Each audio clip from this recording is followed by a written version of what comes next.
Am I the a-hole for not wanting to spend my lottery winning on a new car for my boyfriend? Recently, I, female 26, have won quite a lot of money in lottery. It's not the main prize, but it was one of the top 3, and it's a life-changing amount in my country. I grew up poor, very poor, and while I worked my way up, my closest family is still struggling. I help, but I cannot fix everything. At least I couldn't before. My winnings were recently deposited to my bank account, completely separate one to my normal one, and I'm not touching that money until I have my meeting with my financial advisors that I hired. My plan is to use small amount of money to enjoy, use part to improve my family's life, like buying them flats that they can later on afford to upkeep but in safer place and of better quality, and invest the vast majority in different ventures to ensure a stream of revenue for years to come so I can live comfortably and help my family. The only people that know are my closest family and my boyfriend, Andy, male 30. We've been together for 7 months, but we don't live together. Andy has different plans though. He basically came up with a list of items he needs and have been pressuring me into getting them before I even speak to my advisors. Basically, he wants a new car. Stereotypically, he wants something like a Tesla, which he absolutely doesn't need. He wants us to move in together and for me to buy a house with a pool. He's now starting talking about kids, that we can afford them blah blah, even though he knows that I am child-free. I've been refusing every single request, telling him that necessities come first and that money is under lock and key until I speak with my financial advisors. He's not very happy about this. He's been calling me a Scrooge, telling him I don't love him anymore, and calling me a cheapskate. Worst of all, he now told every one of our friends about this, and they've started pressuring me as well, asking me to fund nights out, etc. And they've been very cruel when I refuse, a-hole being almost a compliment. I'm devastated. Am I really an a-hole in this situation? Am I the a-hole for not wanting to spend frivolously? Now for the top comments. Not the a-hole. Ditch the boyfriend ASAP. Don't buy him a pack of gum, let alone anything else. He's trying to manipulate you with guilt with "if you love me" and by telling mutual friends about your money. I'm so happy for you, using your money so well. Also, be careful with birth control. Sounds like he's trying to baby trap you. I mean, God, why would you even sleep with someone who is trying to bully you like this? Don't even worry about birth control. Just completely stay physically away from this guy. Not the a-hole. You are doing the smart thing with this windfall, as well as keeping it to yourself. It's amazing how many people act entitled and the gimmies come out. Your friends are being the a-hole. Your boyfriend is the a-hole. This man and your friends are showing their true colors. He shouldn't be pressuring you for anything. He just wants access to that money. P.S. Consider going no contact or low contact with these friends while you process all this. +1 on your boyfriend and friends being a-holes. Life-changing money can show you who are really the ones that are friends. Friends wouldn't be asking you for money like that and expecting you to give it up so quick. That kind of money, if used frivolously, goes quick. Don't be a pushover. And please drop the boyfriend. It's been less than a year and he's expecting you to buy a car for him? How does that make sense? Not the a-hole.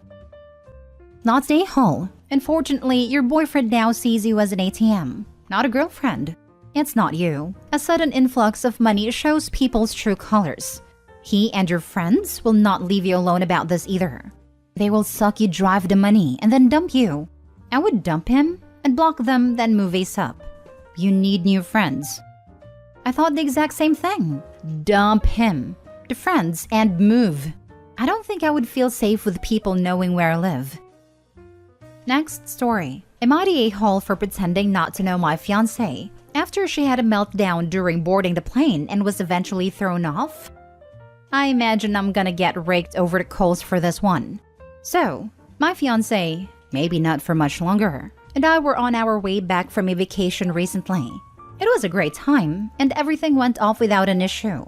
That is, until we started boarding the plane. Now I know better, so I only bring a small backpack with essentials in case I don't get my checked bags. I can survive out of this backpack, and it will always pass baggage check for size and weight. Done a lot of traveling, so why fight the system? My fiancé didn't want to listen to my advice though, and chose to bring basically a regular size bag that barely fits the standards of carry-on. But generally speaking, the airline worker doesn't want to deal with the trouble and allows it through. But this time, the airline worker was not having it. It was a packed flight. We were boarding last in economy, and it was just a crap show. I got through just fine first with my little backpack, but I could hear the argument from the boarding tunnel thingy, and it was getting heated. I was about to go back and try to smooth it out, but my fiancé rushed past and just boarded a plane. I assumed, not having heard it super clearly, that the attendant had given in and let her on. That was not a case. So, we found our seats and settled in. I was pretty tired, and I could tell she was upset, so I just kinda tucked into the window and put my hat down and tried to take a nap. But soon after, the airline worker and a cop shows up, and they're not messing around and want her off the plane. She tries to plead and cry, etc., but they're not having it. It may be in a moment of panic or just plain self-preservation. When a cop asked if we're together, I blurted out, "No," shaking my head emphatically. I got killed dagger eyes from her as she shut up and grabbed her bag and followed the cop out. She was also swearing and screaming the whole way out. Now, obviously, this is well after the event that I'm posting this. But when she did eventually get home after she caught the next flight out with the bag checked, lol, I was there to pick her up. She obviously thought I was the a-hole. And to be honest, almost everyone I know thinks I am, except my boss and co-workers, who for context were very much relying on me to be back on time, which I gave my word I would for a really important project that was time sensitive. They were all very happy I didn't get thrown off too. So am I the a-hole for this self-preservation? Not the a-hole. Get out while you still can. This is how she'll be forever. She'll never learn from this experience. Disagree. Nothing like the humiliation of a cop escorting you off a plane to learn that rules really are a thing. Loss of time, money, and public humiliation are very powerful teachers. And now Opie can reference this whenever she forgets her social decorum. Acting up in a restaurant? Jeez, I hope they don't escort you out of here like they did off that plane. But how is it possible an adult human needs that level of intervention? I have a hard time believing she'll reform. People like that just don't get humiliated. They get indignant and dig in on their wrong position harder. I couldn't deal. I'd be out. Honestly, I was ready to rake you over the coals. But now I'm thinking not the a-hole. This isn't like your fiancé had an anxiety attack over fear flying. It sounds to me like a full-on grown woman temper tantrum, which only happened because she didn't listen to your travel advice. To be fair, I don't travel light either, but I also don't try to put my giant luggage in the overhead bins. She did this to herself. I don't travel light either. I pay extra for luggage on flights. My significant other pokes fun at me about it with his backpack. But I say it's a luxury I choose to pay for. Next time he pokes fun, this story's coming out. Well, would you rather? Not the a-hole, and please seriously consider whether you want events like this to be a normal part of your life, because someone who reacts like that when she knows she's in the wrong is not going to change. Although, if not for the work thing, and if you wanted to save the relationship, you probably should have gotten off with her. Not because she was anyway in the right, but because she's going to hold this over your head and sulk for a very long time. I'll be honest, I wouldn't have even argued with the airline worker. I'm just not like that. I would have smiled and politely agreed to whatever they wanted. I hate conflicts that are unnecessary. Conflicts like that can get you blacklisted. I wouldn't want to be anywhere near that either. Same for the police involvement. Next story. Am I the a-hole for not including my siblings' children in my will even though I'm child-free? I, female 39, have always had an almost non-existent relationship with my half-sister, female 59, and half-brother, male 57, in large due to our age gap, and that our father passed away when I was 2 years old. I grew up with my mother and always saw myself as a single child, even though my mother would talk about my siblings. Starting from when I was 14 years old, my siblings and I have made some attempts to create a relationship, but it has never worked. We are fundamentally different people. And if we didn't share a family connection, I would never have spent time with them. So we are low contact. I had a rocky start in my work life, having a degree I couldn't use. I got back to school for a new degree when I was 30. It worked out good, and I'm today working a high-paying job. For my days living on minimum wage and studying, I have learned to take care of my money. I was recently able to buy my own house, I don't have children, and no expensive hobbies. All this adds up to me being able to put money away each month, which is a big deal for me. Insecurity. When my father passed away, we divided inheritance. So my mother, as they were married, got 50% and us children split the other half equally. My siblings didn't want any of the memorabilia my father collected. Little value but cool things, so I have them now. Anyway, the other day my sister calls me. I'm a little taken aback, but okay, I can live with awkward small talk for 20 minutes. Then out of the blue, she asks me if I have a will. I didn't think, but just blurt out yes. She then asks me if her and my brother's children are the beneficiaries. I'm honest and say no. I have met my brother's 2 girls once when I was about 20 years old. I have never even met my sister's children. She then starts to question who I will leave everything to. I say that father's memorabilia will go to an aviator museum. Some things will be given to close friends as they hold shared memories. The rest is to be sold, and together with my savings be split evenly between an organization helping people with alcohol and drug addiction and cancer research. My sister is livid, telling me that that is money that can make a big difference in my siblings' children's lives. Sure, but I don't feel obligated to provide that for them. If I wanted to leave my money to someone, it would be my boyfriend's son. I have seen him grow up and been like an aunt to him. Now my brother is calling too and saying that I'm being cruel and that I am stealing both the past and the future from his children. So am I the a-hole for not including my siblings' children in my will? Now for the top comments. Not the a-hole. You don't know your siblings' children. They don't know you. You aren't particularly close to your siblings and never have been. It's entitled to the point of being absolutely tacky that they think they can shake you down for money on the basis of shared DNA, which never meant anything to them during your formative years and doesn't mean much now. Not the a-hole. You barely have contact with your sister, and she calls you out of the blue to ask if you have a will? Also, you're only 39. Something sounds fishy, like she wants something. Keep your guard up. 100%. Sounds like someone is banking on OP's money. Not the a-hole. They are 20 years older than you. Why would they expect you to pass earlier than their kids? They had no problem taking their portion of the estate, and you were a minor.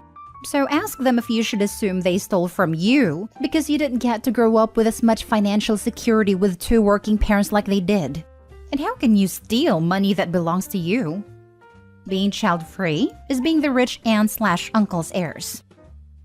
Last story. Am I the a-hole for feeling entitled to food I did not technically pay for? I, 34 male, recently went to a get-together with some friends of mine.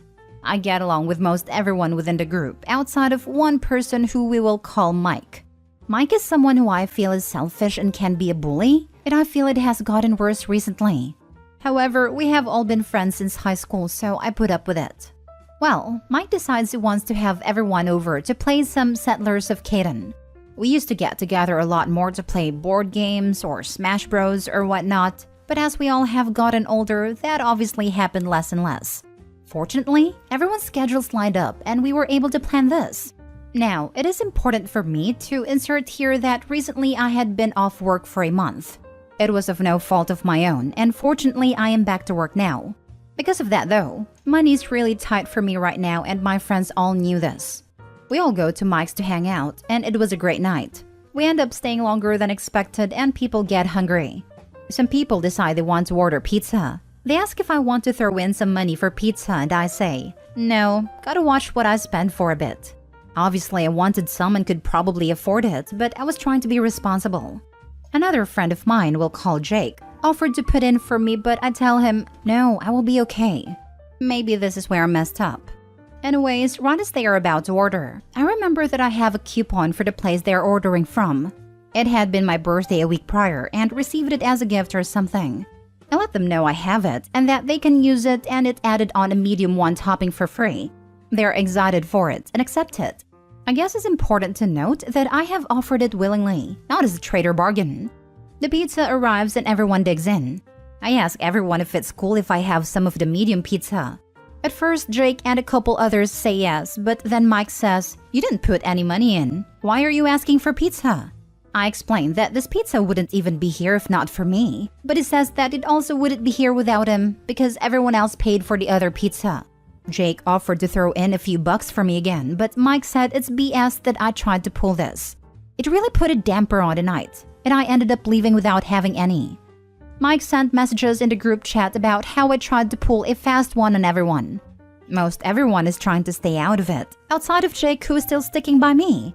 I understand that I didn't put money in, but I can't help but feel like he is making way too big a deal about this. So I come to you all. Am I the a-hole? Edit. There appears to be some misunderstanding, but the coupon was spend $20, get a one-topping pizza for free. Not that I just add on one topping to an existing pizza. An entirely new pizza was added. Wow, not the a-hole. Your coupon bought that pizza, so you contributed. But the guy has issues. Who tries to deny a friend food and humiliate them? Absolute prick. Dude, you got them a free medium pizza. Does Mike want to pay you back for that? Unbelievable. Mike is totally the a-hole here. Did he read the first chapter of A Christmas Carol and see a life path? Jesus Christ. Even if the guy hadn't had a freaking coupon, if he were at my house, he'd be eating.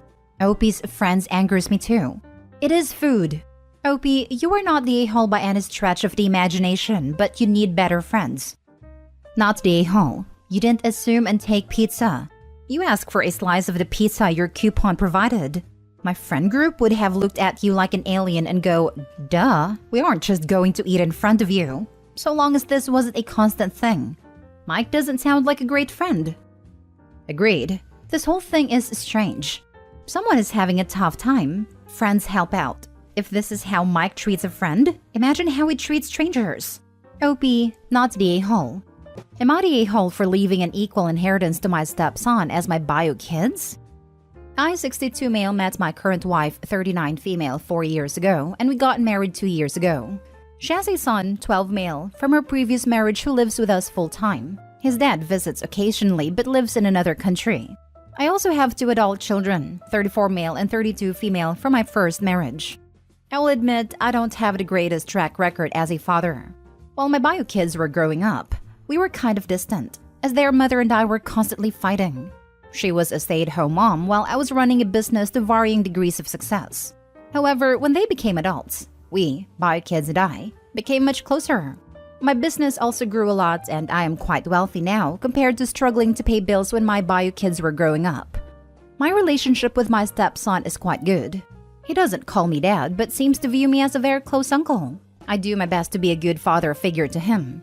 If I'm being completely honest, I hope that eventually he will see me as a father figure, especially given that his father is never really around and constantly disappoints him. So here's the issue.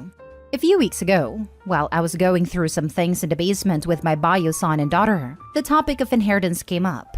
I mentioned how I planned to include my stepson in my will and he would get a third of the inheritance. I don't remember how exactly we got to this topic. Well, my kids are furious with me now, telling me this was unfair, as they had to grow up with a cold, emotionally and physically distant / unavailable father who struggled to bring food to the table. They mentioned how my stepson gets to live a luxurious childhood with a much kinder and more present / emotionally available and supportive parent than they had ever had, while not even being my real son. Then on top of that, they would lose out on the inheritance they feel they had earned for working so hard to repair our relationship after all the damage I had done to them. To clarify, that's not something they said. It's something I'm trying to be cognizant of because they absolutely could have walked away, but chose to try to repair our relationship before my business was even successful, and they both had a hand in making the business successful because they were willing to help out. I can understand their point of view. They feel like I'm sliding them from my new family with a much younger wife, and what they claim as a do-over child, which is not, but I can see why they see it that way. I want to do right by my stepson, but also my bio kids who did have to put up with a lot more during their childhood than my stepson. Am I the a-hole for planning to leave an equal inheritance to him? Now for the top comments. You're the a-hole without a doubt. Why are you treating some random kid that you've known for 2 minutes the same as your actual real kids who you have apparently failed over and over again? I guess you can leave him a bit, but 1/3 is ridiculous. Agreed. He has this kid in his life for a hot minute, and he's already in the will? He isn't on the same level as the bio kids just yet. I would have waited to make sure the new wife and kid actually stick around before adding them in. And the kid doesn't even see him as a father figure either, just a close uncle. Absolutely wild. You're the a-hole. While theoretically it is lovely to leave something to a stepchild, you leaving an equal share to the child of your trophy wife is really tone deaf. Your bio children are not being greedy for not being pleased by your showing once again that you are not treating them fairly.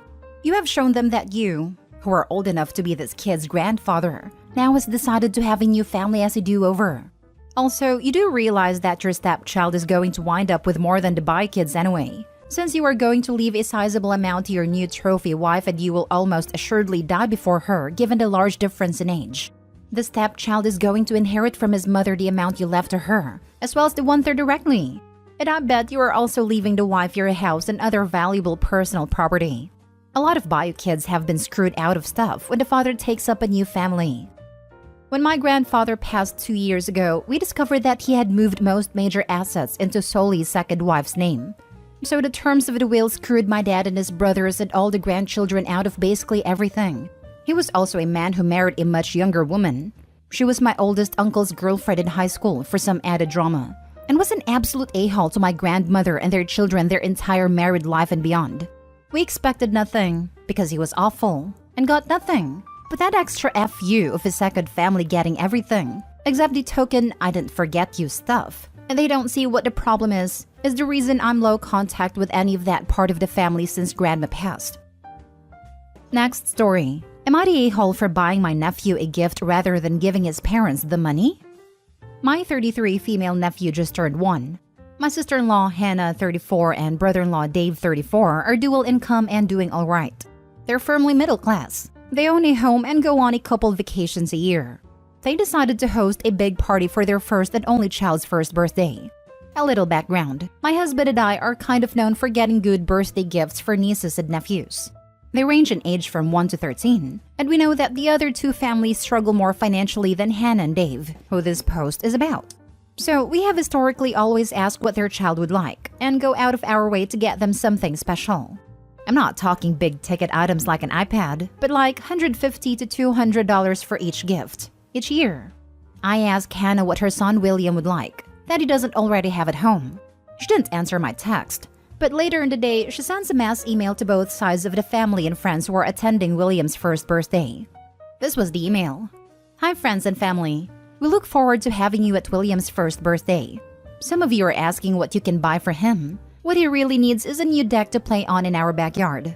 Therefore, we ask that everyone donate funds towards that goal, rather than physical gifts. The deck will cost a total of $10,000 and we anticipate that 35 of you will be attending. Please give as you're able. William will be so excited by this addition to his outdoor space. Love, Hannah, Dave, and William. So off the bat, this request sat weird with me. I understand shifting towards experience-based gifts over physical gifts. I see the environmental argument for that, and also the human element. But that's not what this was. It was a deck, and I'm fairly certain Hannah and Dave can afford this deck without a fundraiser. Anyway, the part that makes me an a-hole is that I decided to totally disregard the email and spent $200 on a new train table for William. I had noticed that I fell in love with the one at our house that our boys have. I justified it because he's too young to realize that his parents are cheating him out of gifts, as I see it. Hannah noticed the large box at a party among a pile of cards filled with money. She asked who brought it, and my husband, her brother, said, "We did." She said, "I specifically sent an email after getting your text. Did you not read it?" Husband told her to take it up with me. Later on, she told me she was really frustrated and disappointed in me because she expected we would be contributing the most to the deck, as we have more money than the other family members. I said we wanted to get something just for William. Hannah scowled and told the rest of the family that I was using her son's birthday to grandstand and make them look bad. Rest of the family split on it. So Reddit, am I the a-hole? Lol, not the a-hole. This is just glorious. She expected we would be contributing the most to the deck, as we have more money. Jesus, the entitlement. Hannah scowled and told the rest of the family that I was using her son's birthday to grandstand and make them look bad. She made herself look bad by requesting that her family finance essentially in addition to her home, instead of buying a 1-year-old child some toys and outfits. He's probably just starting to walk and can't quite talk yet, but he is so excited about that new deck. My dad and stepmom had a deck remodel when my middle nephew was less than a year. He liked his blankets and toys way more than the deck itself. Not the a-hole. The deck will cost a total of $10,000 and we anticipate that 35 of you will be attending. That's a "give us $300 for home improvements" email. It's totally inappropriate. Let's chalk it up to them behaving oddly due to the stress of the current financial crisis. You buying a child's gift for a child's birthday party was perfectly appropriate. They were wrong to A. ask for a wad of cash, and B. then demand to know who dare buy their child a gift instead of giving them a wad of cash. Because she expected we would be contributing the most to the deck as we have more money than the other family members. This just gets worse. I guess it wasn't a "give us $300" email. It was a hint hint. "Stacy, you should give us $1,500 while everyone else gives us $250" email. I honestly think that the deck would be the one of those projects that's never completed, with the money going elsewhere. Then again, I'm very cynical. Next story. Am I the a-hole for not chipping in for my brother and his husband's surrogacy fund and prohibiting my parents from donating as well, since I support them financially? They live a super lavish life. In my family, I am the only one close to financially stable. My parents earned enough to have a middle-class income, but my mom was a big shopper and my dad would blow his money at the casino. Now, my parents are at an age where they can no longer work. They mainly live off my mom's pension and the money I give them every month to support them. My brother went into dance after college and his job after school was working as a retail associate at a luxury store. But he also has the same problem with his money, where all his money he spends on clothes and nights out. My brother married this guy who is 20 years older than him. Brother is 26. This guy's in his late 40s. Initially, this guy framed himself as the rich older guy, but that isn't the case. Here is the thing. They are now asking everyone to donate them money so they can pay for a surrogate in Mexico. First of all, I find this whole thing skeevy as heck with this poor woman from Mexico. But financially, these guys are going on trips left and right. They constantly lease and swap out cars. So when they asked me for money, I told them no. They tried to guilt me, and I said no, not at all. Then I get a call from my mom about taking out a home equity line of credit, and I was like, absolutely not. I told my mom and these guys that if they care about this so much, they can save up for it. And I forbid her to give money to my brother and his partner. She's like, okay then, I'll give a little bit.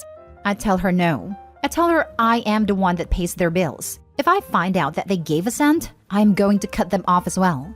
When my brother and his partner found out about this, they were very upset with me, and I told them I don't care.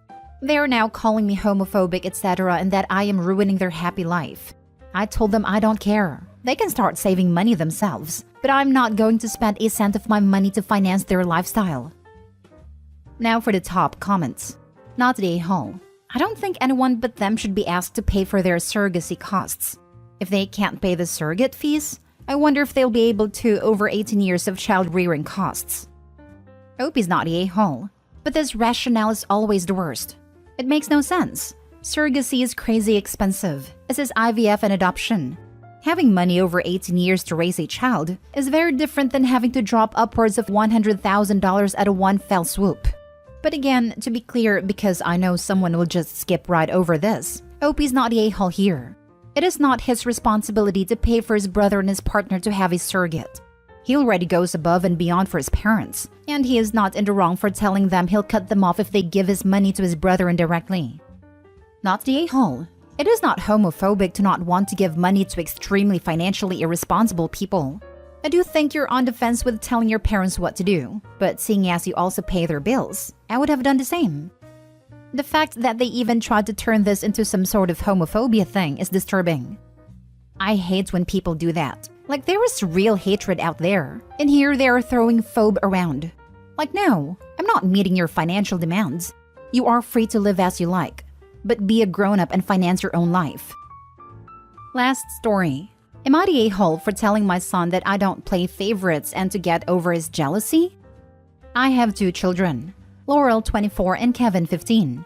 Laurel is from my first marriage. Kevin and my wife think that I favor Laurel, but that's just not true. They've complained about it over the years, but now it's at a boiling point. The most recent complaint is that I gave her a free house. None of their accusations have ever been true, but this one especially isn't. I've been with the same company for over 35 years. Decades ago, my job made me and several other employees travel to their headquarters so often that they bought us condos in the home city because it was cheaper at a time than constantly paying for hotels. At the time, property in the city was cheap. We had free use, but technically the company owned them and they paid all expenses. In 2020, obviously all business travel stopped. At the time, Laurel was moving to that city with her new husband and they were looking for a place. Because it was just sitting empty and would be for a long time, I told her that they could live in a condo until things went back to normal. It would be safe and clean, and it would give them a chance to save money for a better place for their own as they were expecting their first child. In 2021, two things happened. The company decided to shut down all physical offices for a permanent work from home, and I decided to take my retirement. With closing the physical offices, they also really wanted to get rid of the condos. They offered them to us at an extra discount. I didn't want it, but Laurel did. So she and her husband offered to pay the cost, and I let them. It was less than 1/4 of market cost, but it wasn't free or a gift to her. Kevin realizes that there's not going to be anything like that for him, and he is raging about it. He claims I've always done things like this, and that I gave her a house, but I'm probably going to kick him out at 18 like every American parent. My wife is on his side and angry about this, and that I let Laurel be a stay-at-home mother, and not her. None of these things are true. I didn't give her a free house. I let her buy one for a discount, because she happened to be buying at the exact time that there was any opportunity for one. Also, she got to be a stay-at-home mother because she happened to be having a baby at the only time in modern history that required people to stay home, not because I was funding her. I realize how it must look, but really, she just ended up doing things in special situations where there were unique opportunities. I don't think I'm in the wrong here, because I don't treat my children differently. If I happen to come across an opportunity for Kevin to do the same with the same, I would make sure he's aware, but I can't imagine I would. Not the a-hole, but honestly, I feel like your wife is the source of what Kevin is spewing out. What 15-year-old boy cares about housing? It seems like your wife is using Kevin to try and get you to buy a property in his or her name to even the scoring between Kevin and Laurel. My thoughts exactly. There just ain't no way a 15-year-old on their own would suddenly realize there's not going to be anything like that for him. Not really. Most kids these days know they will never be able to afford a home. Not the a-hole. I have a question for the wife and son. My hypothetical daughter is learning piano and my coworker has one they want rid of, so I get it at 1/4 value. My fake daughter pays for the 1/4 herself. I spend nothing. Do I now owe my hypothetical son a piano? Is that their reasoning? Or a step further, I drive my fake kids to the mall and we walk around. My daughter's favorite store has a clearance sale on, so she's able to use her own money to buy a huge load of stuff. Do I now owe my son the value of the savings she made? I can't get my head around the entitlement here. Apparently, if you're married to Opie's wife, you do owe her hypothetical son a piano, because you should have told your hypo daughter and grandchild to go pound sand and seized the opportunity for yourself so that you can give the piano for free to your son. Or if it's a house and not a piano, save it for 9 years while paying taxes on it until your son is the same age and can pay you outdatedly cheap price for it. Then, and only then, would you be doing the fair thing. Seriously. Tell me she's a wicked stepmother without telling me she's a wicked stepmother. Am I the a-hole for bringing my sister-in-law's wallet to the restaurant when she conveniently always forgets it? My female 28, sister-in-law Amy, female 26, always comes to visit from out of town. She stays with us instead of a hotel and always wants to go to expensive restaurants. She always conveniently forgets her wallet or domes up with some excuses as to why she can't pay her share. She has implied that since I make much more money than her, I should be the one to pay. No, not my husband should pay, but me specifically. I do make a fair amount of money, but not so much that I can treat someone every time they come into town. Nonetheless, in the past, I have just paid a bill and asked her to pay me back. She never has. She had made a reservation at an extremely expensive restaurant last night, and before we left, I made it clear that I wouldn't be paying her bill. This is where I might be the a-hole, and I'll admit I got this move straight from an episode of 2.5 Men. As we were leaving, her and my husband went to the car. I pretended I forgot something and went back inside. I found her wallet sitting right on top of her suitcase. I put it in my purse and we went to the restaurant. When we were done eating, I asked for separate bills. She said no. We only need one bill because she forgot her wallet again. I reached in my purse and said, "This wallet?" She was extremely furious. She said that I should not have touched or grabbed her wallet. So am I the a-hole for taking her wallet and bringing it to the restaurant? Now for the top comments before reading the little update. Not the a-hole, but you totally should have flipped the script. Left your wallet at home. Only brought your license, so she had to cover the whole bill. Then never take her out to a restaurant again. Wish I thought of that. Personally, I like the way you did it better. I wish I could have seen her face when she saw the wallet. She made a reservation and invited you. Etiquette says she should be responsible for 100% of that bill, not the a-hole. It's the same principle with dates. The person who asks and chooses the restaurant, ideally with the other person in mind, then pays the bill, not the a-hole. Not the a-hole.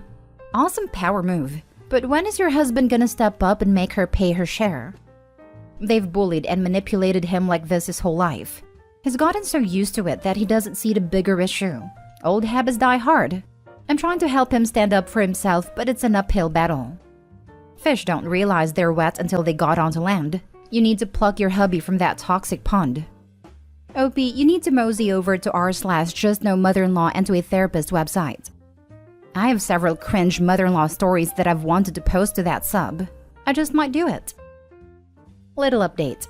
Amy just called me. She saw this post and she yelled at me for bad-mouthing her on the internet. Honestly, I don't care. Amy, hopefully reading all these comments is a wake-up call for you. Next story. Am I the a-hole for kicking my brother out over a joke?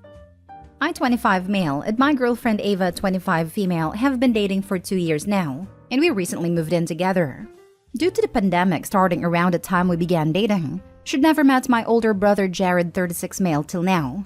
For context, Ava was involved in a pretty bad car crash when she was 16. While stopped at a red light, she was rear-ended by a drunk driver.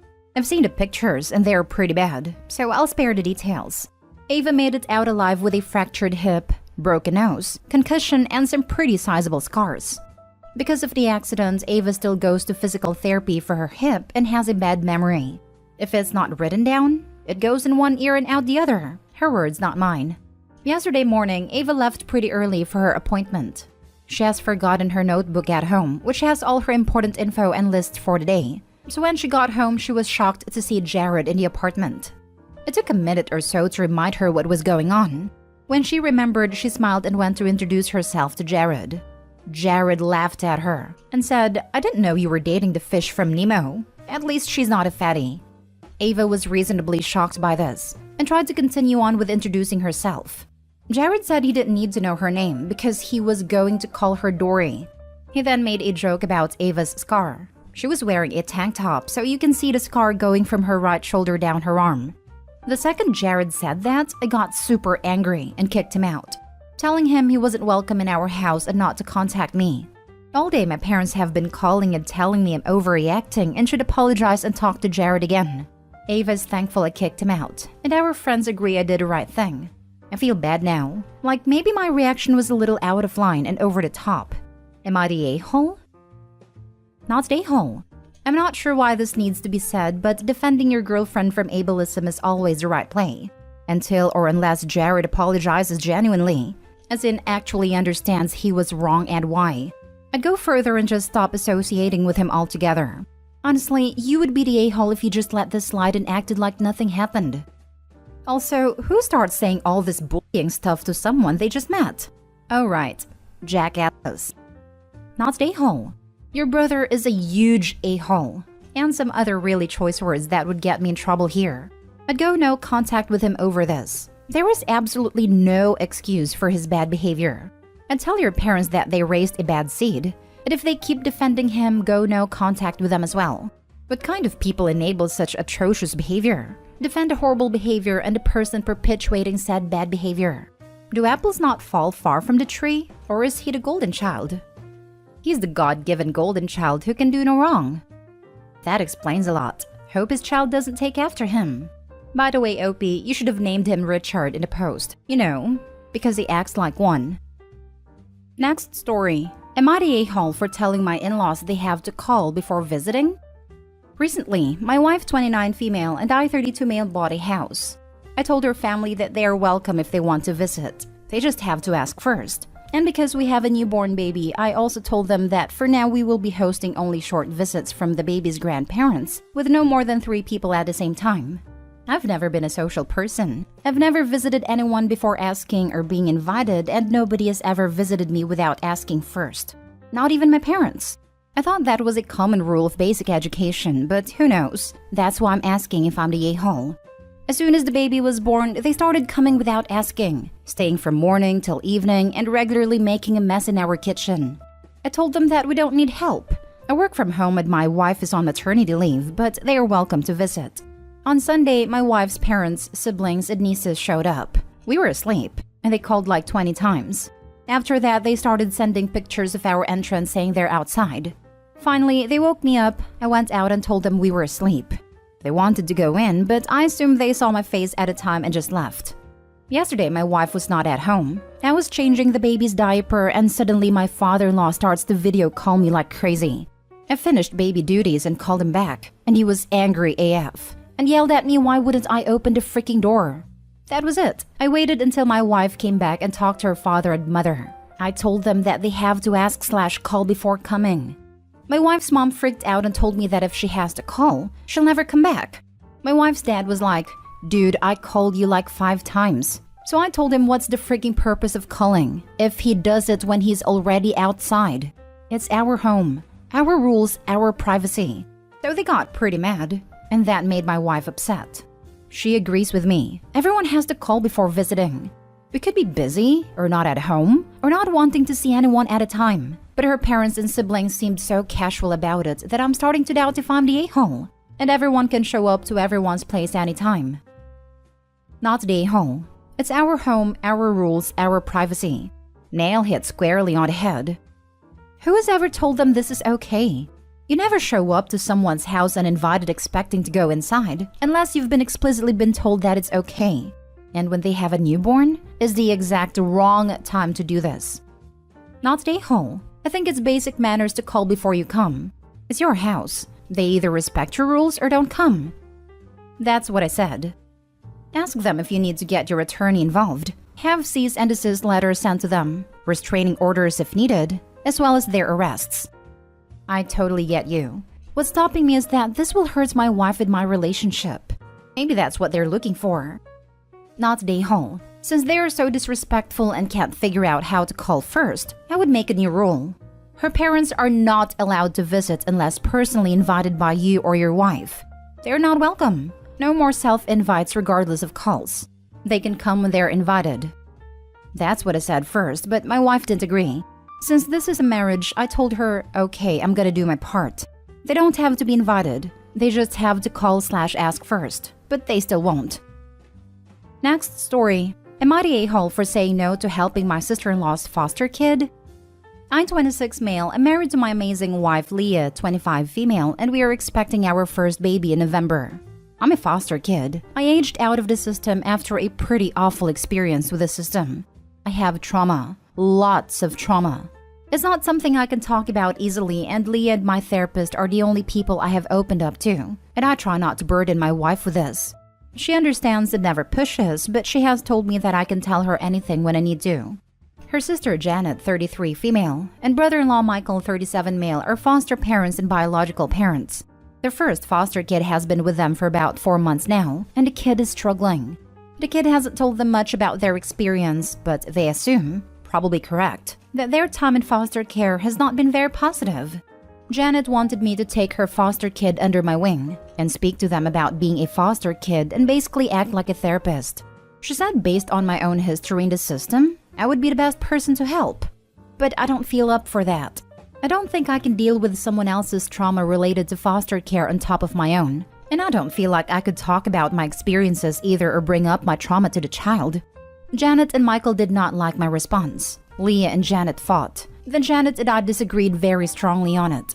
She told me I was an a-hole, and as a grown man and soon-to-be father, I should be willing to help a child. And how can I expect to be a good father when I have so much trauma that I cannot put aside for a child in need? I feel bad about a kid, and I feel some guilt. But am I the a-hole? Not the a-hole. This child needs professional therapy, and they have no right to capitalize on your pain for the sake of avoiding that expense. They chose to foster, so this is their responsibility. Put that guilt aside.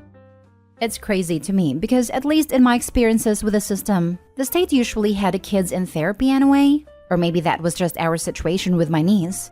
But the kids usually had medical expenses covered, and I thought therapy fell in with that. They need to get this kid professional help for sure. Not Day-Ho. They don't understand trauma or the risks that you've been taking with your own mental health. They don't understand that far from finding it helpful, their foster child might be upset by it. If you don't feel able to do it, then setting that boundary is important. I actually think your response shows a lot of self-awareness and was the healthiest one you could make, talking as a former kid of the system. Not Day-Ho. You are neither obligated nor frankly qualified to be this kid's therapist or mentor. You would be harming yourself and potentially doing more damage to him than the system already has. This young person needs a proper therapist and or a willing, trained mentor, not a reluctant layman who just happens to be handy and to have suffered some similar trauma.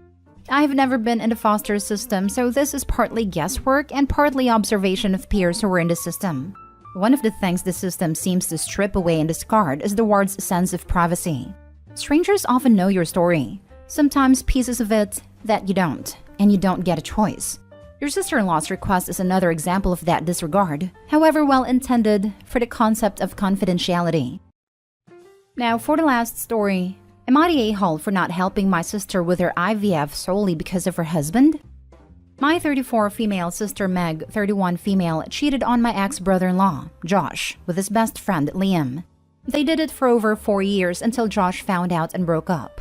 Liam and Meg have been officially together for 5 years now.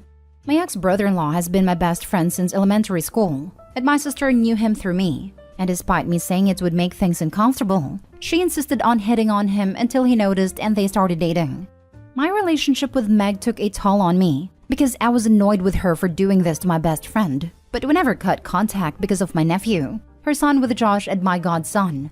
1 year ago, I received a large amount of money from inheritance. And because I have a good financial condition, I decided that half would go to help my parents and siblings. My parents received 50% and my 4 siblings, 12.5% each. My parents decided to renovate the house. 2 of my brothers paid off their house debts. Meanwhile, my other sister asked if she could pay for IVF treatment with her girlfriend with that money, and I said yes. At no instance did I control how they wanted to spend their money. Well, Meg was super happy with my help and talked about paying for IVF with Liam because of his infertility, and I hesitated. I'm still best friends with Josh, and I can tell you what they did with him cost years of therapy to get him to start thinking about dating someone.